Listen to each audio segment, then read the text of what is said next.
Tonight, for the first time, this year's Oscar nominees take you back to their beginnings. My mom couldn't afford even a Happy Meal. They faced overwhelming obstacles. And I thought it was an enormous failure. Stared down their fears. There was no retreat. This was the Alamo. And discovered what matters most. I'm learning a ton every day I'm with him. For me, that's a rush. Join us tonight for a special edition of 2020, Journey to the Oscars. Welcome, everyone, to Journey to the Oscars. I'm Robin Roberts. Tonight, we're going to give you an insider's take on the most competitive categories, and we'll also discuss the controversy concerning the lack of diversity among this year's nominees. That's later. But first, we have some stories to tell. When you think of Sylvester Stallone, you think movie star, right? Yeah, action hero, and of course, Rocky Balboa. You might not think artist, painter, and writer, but he's all three of those. Sylvester Stallone's big break came about through the sheer power of his imagination when he had the idea that not only launched his career, but began the 40-year saga that we still can't get enough of.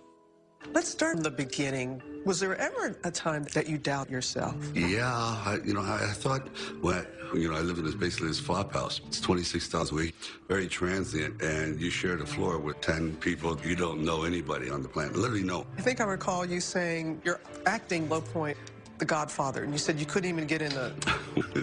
I couldn't even get cast as an Italian. I'll never forget where there's a party scene. There's 300 guests. I said, no.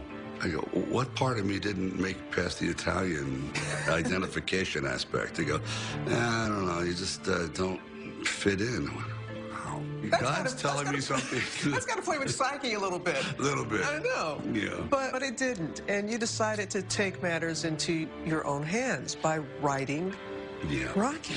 You know, I've been coming in for 6 years, and 6 years you've been sticking it to me. I want to know how come. You want to know? I want to know! Okay, I'm going to tell you.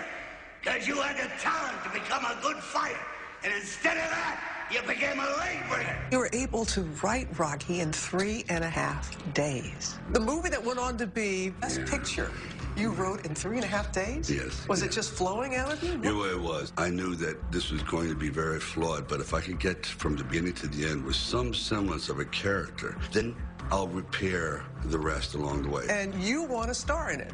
And you're told, no. You were even offered $250,000. 360. 360. You're struggling at her. Oh. You can't make ends meet. You're offered all this money, but you didn't take it. No.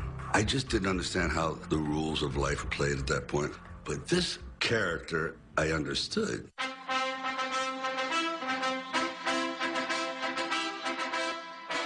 To say that Rocky touched a nerve would be an understatement. In the 1980s, Rocky epitomized America's attitude and self-image, and the character continued to evolve in the new millennium, reappearing every few years to reflect America's changing hopes, fears, and dreams, until finally, it appeared that the journey was at an end. The last Rocky movie before Creed, the final scene, was it your way of saying goodbye to the character, goodbye to that? Yeah, goodbye to everything. Goodbye to the best chapters of my life, at least professional life, it really was. Then along comes this young guy out of Oakland. I'm going, what? Ryan Coogler. Ryan Coogler. When director Ryan Coogler first met with Stallone, he was untested as a feature filmmaker, but he had an intensely personal idea for reviving the Rocky franchise. Coogler's father had fallen gravely ill a few years earlier. With Ryan by his side, there was only one thing the elder Coogler wanted to watch. The father's a very soulful, powerful man, and now he's being reduced to a shell of his former self. But, oddly, he watches Rocky. Again and again and again. And his son, who loves his father, sitting right beside him, and he's watching his father disintegrate before his very eyes. The traumatic impact was so imprinted on this young man that he never got over it. So he comes to me, he goes, hey, look at this great idea. We're going to, revive Rocky. I go, how? And when he told me the story, I said, this is insane, wrong. You're a young kid. You haven't done anything yet, but I appreciate the thought. He goes, okay, see you around. And he goes out and he does a masterpiece, Fruitvale Station, wins the Cannes Film Festival. Every studio wants him. What's he want to do? Creed. I went, now either this guy here is just trying my patience, or He's reminds me of a guy I used to know. I was going to say, that was you 40 years ago. Yeah, it was. Absolutely. Then I realized this is not a movie for him. It's for his father. This is all about a love letter to his father. You know, if you really dug down deep and ask a real Rocky fan how he likes the movies, it's usually because they watched them with someone that they love. What's so great about them is they're so personal to people. You know, people just associate them with their family. He writes me the role of a lifetime.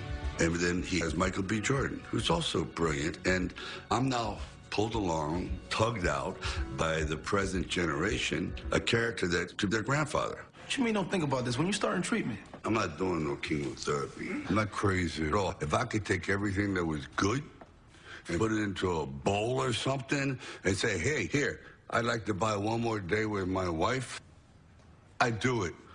Everything I got is moved on, and I'm here. I never wanted to do this movie. I thought Sick Rocky is so counterintuitive to what Rocky really is designed for.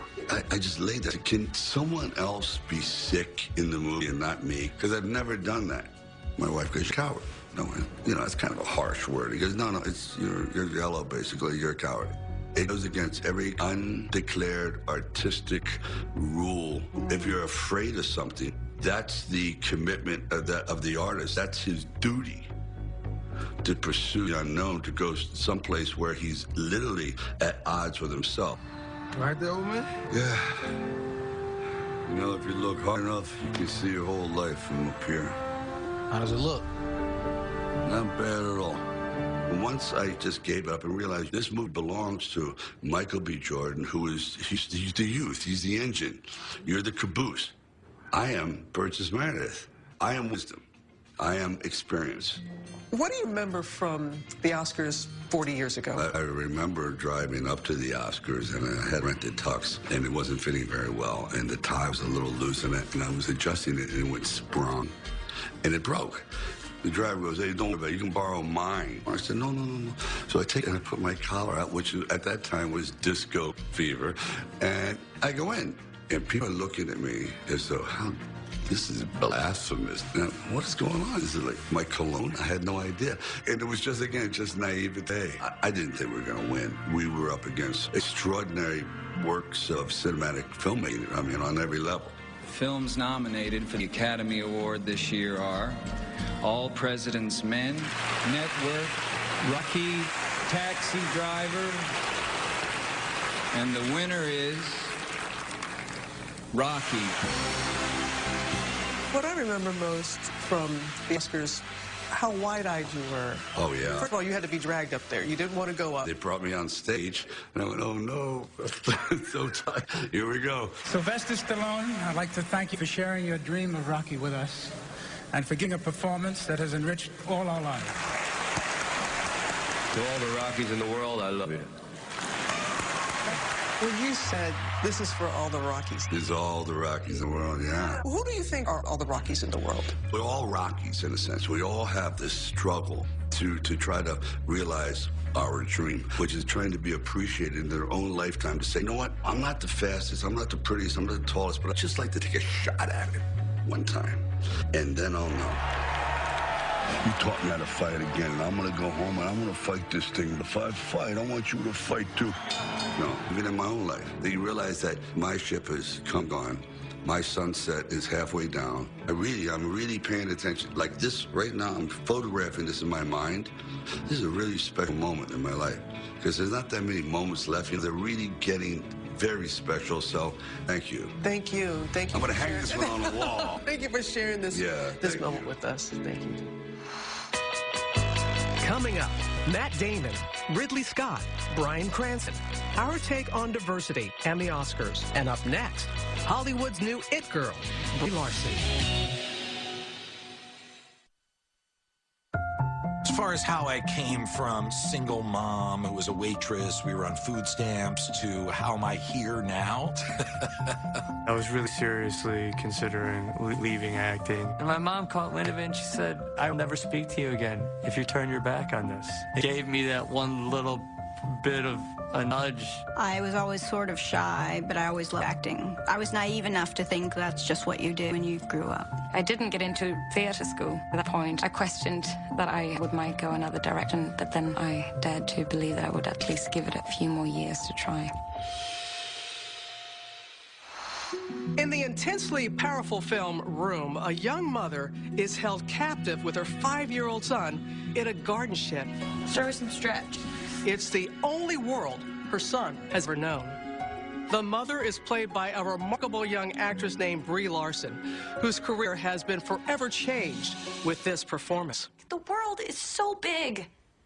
It's so big you wouldn't even believe it. And Room is one stinky part of it. Room's not stinky. I don't believe in your stinky world. As a young girl, Brie moved to Los Angeles with her newly single mother, and they shared a cramped studio apartment. Brie would draw upon her mom's experience for her character in Room, a young mother fiercely protecting her child.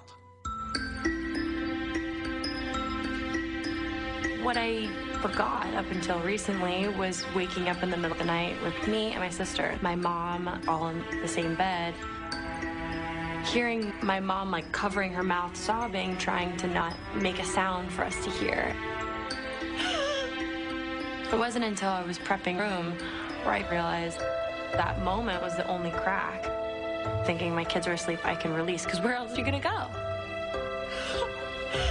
My mom was struggling while being in a very small space with 2 children and being sure not put any of it on us. You realize how hard she tried, and you see it from this perspective that you couldn't as a kid.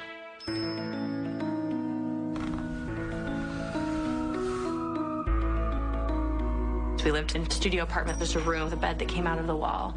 And my mom couldn't afford even a Happy Meal. We ate top ramen.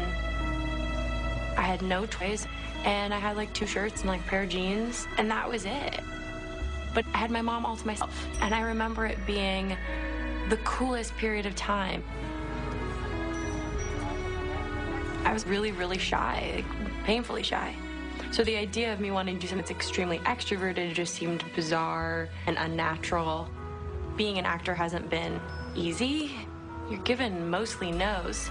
There's like these sayings that like, just keep on going, it's just around the corner. And I just felt like I was like, this is the longest block ever. It's like 20 years walking on one block waiting for that corner to turn. While successful as a supporting player in both TV and film, Brie was still searching for that role that would show her true talents. And then she read the screenplay for a small independent film called Room, and something inside her clicked. Good morning, wardrobe. Good morning, TV. Good morning, sink. You're 5 now. You're 5 and you're old enough to understand what the world is. You have to understand. You have to understand. We can keep living like this. You need to help me. The character allowed her to create an homage to her own mother and to connect more deeply with her co-star. This is a mothering role. I had to really create the sense of companionship with this voice. How could you not want to just give everything you have to that brilliant little kid? He's the best, and I felt so much responsibility.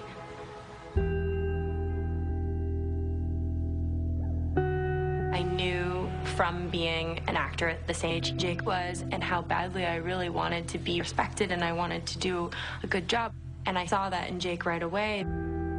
I knew that he was in it for real. I understood that he wanted to be respected, and so I was always going to make sure that he felt like a creative force. You saved me. Are you better now? Yeah, I'm starting to be. Room was really making it all about him, making it about his experience, and it allowed me to really feel Ma in a deeper way.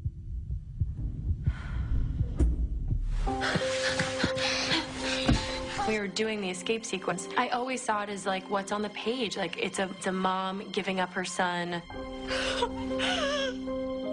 She thinks that he's gonna be okay, but she's gonna die. I always assumed that it was about that. When we started doing it, and I would remember just holding on to Jacob in that rug, and I felt this like gut-wrenching feeling of not wanting it to go.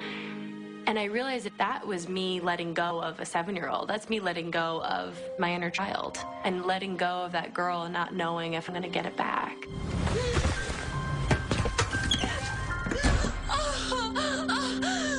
Brie's breakthrough resulted in the most powerful performance of her career and gave her closure with the little girl she used to be.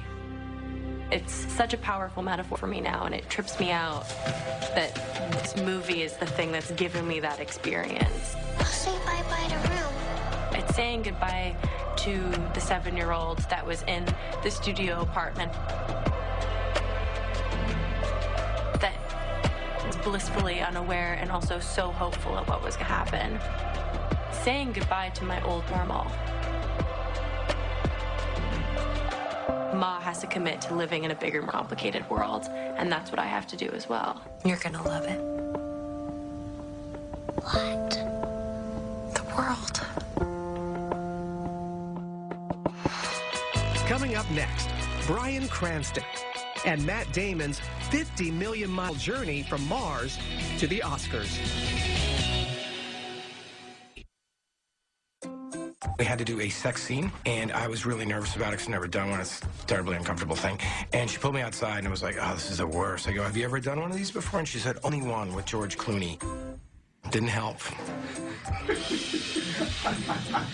Welcome back to a special edition of 2020. Let's continue now with an actor whose journey to his first nomination has taken him decades, Bryan Cranston. But he'd be the first one to tell you it has been more than worth the wait. Hello. I didn't know you dine here. How are you? Good to see you. It's good to see you. Congratulations. Thank Please you. Sit. This is your hood. It is. I know. I lived right around the corner. It has to be humbling to come back here. You're back here as Oscar-nominated Bryan Cranston. That life is about as far away from the boy who was raised in this area as you can get. I was not raised with the idea that you could achieve that. He grew up here in the Los Angeles suburb of Canoga Park. The town's blue-collar work ethic would inform his own. There was a duality to my childhood. When I was raised in Canoga Park up until the age of 10, life seemed pretty normal. It was a kind of a typical suburban life. My dad was an actor, and he made his living getting a job here, getting a job there, sometimes doing fairly well, and other times not so well. One year we had a pool put into our backyard. I remember a year later or so, my mother saying, we can't swim this summer because we can't afford the chemicals to go in the pool. So that was interesting, that up and down life. Do you remember that first time seeing him on the screen? Yeah. The locusts are everywhere. He was an army guy, and he's up on top of a building saying, no, the Sector 7 looks fine here. They're moving toward your location. And then behind him, we see this large grasshopper coming up behind him. We just hear, we're like, oh, there goes Dad. He just died. Bryan walked to his elementary school every day. So this is the auditorium. And it was here he decided to walk in his father's footsteps. His first performance would be a memorable one, but painfully so. You're like this, you're about this tall, so everything seems really big. Yeah. And you're supposed to say... President Lincoln will finish writing the Gettysburg Address when he returns to the White House. And instead, I said, President Lincoln will finish writing the Gettysburg Address when he returns from the White Front, which was this department store, this chain of department stores all throughout Southern California. And everybody cracked up. Everybody was laughing. And I thought it was an enormous failure. But later on, I realized the power. I mistakenly misplaced one word, and that did this. And just one word. One word. Bryan's rough moment on stage passed fairly quickly, but he faced deeper stresses at home. where his parents struggled to keep their family together. Around 10-11, my father and mother came to an impasse and split up. Unfortunately, my father left the family, and I didn't see him from the time I was 12 to the time I was 22. Bryan initially considered becoming a police officer, but the pull of the stage was too strong. In junior college, he enrolled in an acting class. The first line says, "Teenage boy and girl are making out on a park bench." Oh my God. I look at the girl, she's really cute. We were called up, and I sat on a bench, and she sat on a bench, and I had first line, and I put my sides down on the floor, and before I could turn, she's onto me. She's kissing me, and I'm leaned back and kissing me a tongue and hands, and she straddles my leg and kissing, and it's like, oh my God. So at a break, I come up to her, I ask her out, and she looked at me like I was a lost puppy. You didn't realize she was acting? I completely believed her. The power that she exuded at that time as a person, as an actor, was immense. And it just blew me back. By the age of 25, I never looked back. You expect a hemorrhoid medicine. During the 80s and 90s, Bryan was the ultimate journeyman, appearing in dozens of television shows and commercials. But unlike his father, he considered himself blessed simply to be a working actor. Your father wanted to be successful. He wanted to be a star. That did not happen for him. Did that break him? I think it did. I think that his ego was inflated to the point where he felt that was what was important. As long as you find something that you enjoy doing and love to do, then it doesn't really matter where that takes you because you're in love. Do I? Yes. You understood what I've just said to you? Yes. Lung cancer. Inoperable. Walter White is the reason that I was able to become Dalton Trumbo. Bryan's portrayal of Walter White, the science teacher turned meth kingpin, was one of the crowning achievements of modern television. But Bryan never would have been cast without the advocacy of the show's creator. Vince Gilligan was my champion because the network and studio, they were like, well, wait a minute, you're talking about Walter White being played by the silly dad from Malcolm in the Middle, and Vince, to his great credit and my benefit, said he's an actor. This is what he does. You know, he can do this. A guy opens the door and gets shot, and you think that of me? No. I am the one who knocks. From then on, he's had his pick projects, winning a Tony for his performance as President Lyndon Johnson in All the Way. And now, although Bryan never sought it, he has arrived at the place his father always coveted. He is an Oscar-nominated movie star for his performance as blacklisted screenwriter Dalton Trumbo. Trumbo, we can't afford you. All right. I'll write you a movie for $1,200. And you don't want your name on it? No, you don't want my name on it. We should be able to embrace someone's different culture, different ideals, and not take someone's point of view that differs from ours as a threat to my own point of view, but to be intrigued by it. Whisper a movie you've written in secret. Maybe I've even heard of it. Maybe you have. At this point in your career, as opposed to early on in your 20s, getting the recognition, what does that mean to you now? I think that it came to me at the right time. I think I'm mature enough to be able to accept this life.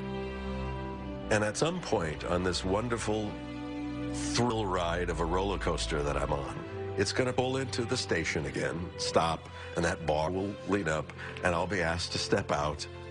And I think I'll do it gladly. It's like, okay. And I'll look at the next person and have a great ride. Go on, take it. Have fun. Coming up, Matt Damon, Ridley Scott, and our look at the Oscars diversity issue when this special edition of 2020 continues. My grandmother, who loved movies, knew that I was kind of a night owl. I'd sneak down to watch movies with her on the couch. I'm watching this movie and I see this incredible, charismatic actor. Well, you're fancy for a fella.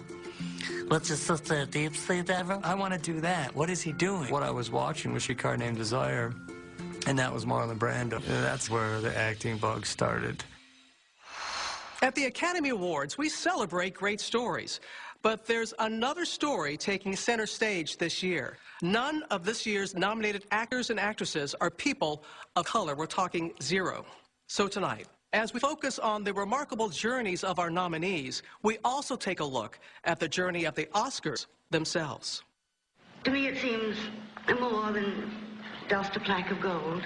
It opens the doors of this room and enables us to embrace the whole of America. Years before Jackie Robinson, decades before Martin Luther King Jr., Hattie McDaniel became the first African-American to win an Oscar. My heart is so full to tell you just how I feel. May I say thank you, and God bless you. The Oscars seem to be on the cutting edge of racial equality. But over the next 50 years, only 3 more actors of color won Oscars, until Whoopi Goldberg's win for Ghost. I had heard people talk about how long it had been between Hattie McDaniel and another black woman. I was kind of shocked by that. Thank you so much. But the difference between my win and another woman is much shorter time. And the Oscar goes to Halle Berry. Mrs. Berry.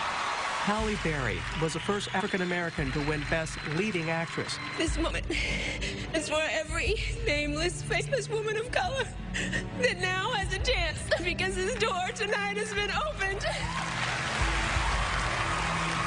After that moment, especially with Denzel Washington win Best Actor that same night, 2 birds with 1 egg, huh? many people believe that real racial equality had finally arrived at the Oscars. Between that moment and this one, 7 other actors of color won Oscars.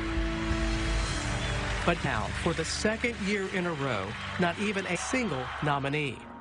With a viral hashtag and several high-profile celebrities and directors choosing to skip the event, people are taking a deeper look, not just at the Oscars, but at Hollywood. When I host the Academy Awards, the same thing happened, People said, well, we got to boycott it because there's, no folks of color. You can fill the Academy with all black folks, all Asian, Latino and stuff, and if you don't put folks in the movies that are the caliber that they should be, you're going to have the same issue. If our industry is not open enough to be able to look at ourselves and find the flaws, then we're not very strong. Perhaps this zero nomination moment is necessary to begin creating real and lasting change. Immediately after the nominations were announced, the Academy did adopt a series of changes to the voting and membership process. We will see how effective those changes prove to be. Coming up on Journey to the Oscars, you may think The Martian put you through the emotional ringer. We knew we needed a moment where Mark's armor cracks. Thanks for coming back for me. Well, we're on it. But Matt Damon's collaboration with producer and director Ridley Scott is an emotional story in and of itself. Oh my God, I have not been asked that question. I love that you're asking me this because my wife has brought this up many times. I think the toilet is a wonderful place to practice just about anything. I'm a big fan of that as a rehearsal room space. I never, ever practiced an Oscar speech. I have in the past. I've written them. Sure, I'm not going to prepare anything. To really be able to speak from my heart in that moment, I think that would be a pretty courageous thing to try and do. To memorize anything, I just stand in the shower and scream.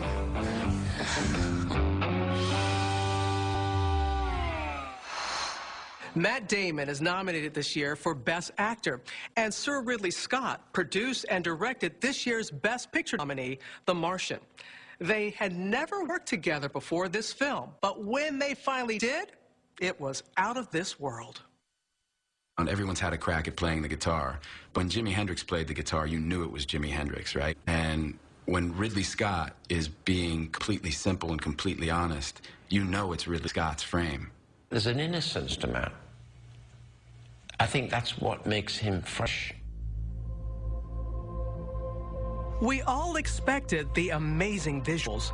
Angry with the robber! We expected the great action sequences.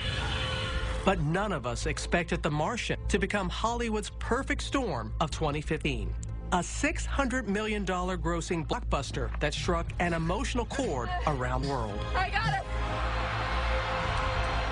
The story of The Martian is surprisingly an intensely personal story. One that could only have been told at this moment by these two men, Ridley Scott and Matt Damon. When I first read the script, I thought, well, this is a challenge because, you know, you're by yourself. All of that risk is kind of mitigated by a master standing next to you the entire time. You know, had it not been Ridley, I wouldn't have done the movie. I storyboard everything. And by doing it, you're literally shooting the film on paper in your head first. I got to sit down by myself and think it through quietly, a bit like a writer. What touches me? What gets to me? For nearly 40 years, Ridley Scott has followed the same daily ritual, sitting down in his study and drawing the picture that came into his head. The resulting storyboards have become the launching pads for some of the most memorable worlds in cinema history. From the depths of outer space in Alien to the arenas of ancient Rome in Gladiator, to the American West of Thelma and Louise. Actors are one excuse for not being good in a movie is that we don't know what movie we're in. What Ridley does is he absolutely arms you with all of this information. So you not only know what movie you're in, you know what lens size you're on, you know what shot he's cutting from and what shot he's cutting to. All of that makes your job much, much easier. Ridley's method springs from his training as a painter at London's Royal College of Art. His first film marked the beginning of his lifelong creative partnership with his brother, Tony Scott. That's Tony on the bike. Tony was his best friend. They were very, very, very, very, very close. There was a profound bond between them. My dad was, in some ways, Tony's protector and guide. Tony would become a director and producer as well. Together, they created Scott Free, one of the most successful production companies in Hollywood. I knew that I wanted blood in the company. I knew Tony had it in him, and he flew eventually. Ridley and Tony Scott produced a staggering 157 films and television shows, ranging from Top Gun and Crimson Tide to Black Hawk Down and American Gangster. But in 2012, the unimaginable happened. With their company at the height of its powers, Tony Scott took his own life at the age of 68. Tony's death was the darkest moment of Ridley's life, but in the darkness, he worked his way toward the light. I always learned if you sit at a problem long enough, there's always a solution. You just got to keep going at it. He turned to the process that had been his creative bedrock. He sat down in his study and drew the pictures that came into his head. He could have told the story of an alien or a gladiator, but instead, finding his inspiration in the screenplay for The Martian, Ridley saw the story of a man much like himself, a man facing the abyss, who somehow, step by step, found a way to survive.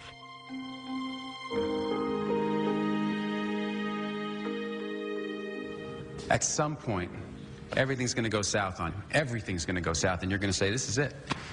This is how I end. Now, you can either accept that, or you can get to work. The methodology of what he is doing and how he does it is exactly as my father would do it. If my dad was stranded on Mars, he would work it out. You just begin. You do the math. You solve one problem, then you solve the next one, and then the next. And if you solve enough problems, you get to come home.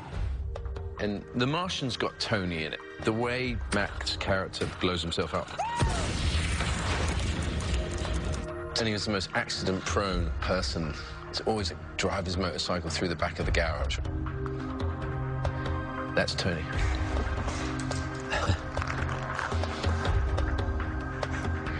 Sir Ridley Scott infused the set of The Martian with his brother's boy spirit. He attracted A-listers and Oscar nominees to fill out his cast and oversaw every detail of the massive production. And for Matt Damon, whose character was forced to spend nearly the entire movie alone, Ridley was with him every step of the way. In the pre-production, we went through the script starting on page 1 and just went through every single moment. He and I talked technically. Emotion, sub-emotion, humor. This is funny, that's funny. Tears here, maybe. We knew we needed a moment where Mark's armor cracks. About 2 minutes, what? How you doing down there? I'm good. I'm anxious to get up to you. Thanks for coming back for me. The other actors had already wrapped. They'd gone home. So it was just Ridley and I in Budapest shooting that scene. And as we started to do the scene, Ridley did something kind of tricky. He put the sound of the other actors inside my helmet. It just struck me that it was the first time I'd heard anybody's voice in, almost 2 years. Capcom. Go. Remote command. Go. Recovery. Go. Secondary recovery. Go.